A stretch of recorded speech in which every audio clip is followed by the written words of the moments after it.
Antrenmandayız. Geyik parkurunda.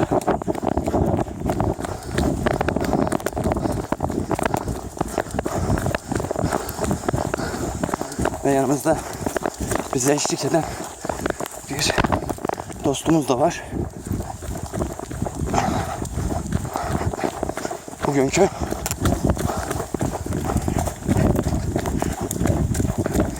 antrenman programımızda 3 tane geyik parkuru var. Yani bunun anlamı 42 kilometre böyle bir parkurda, böyle bir yokuşta.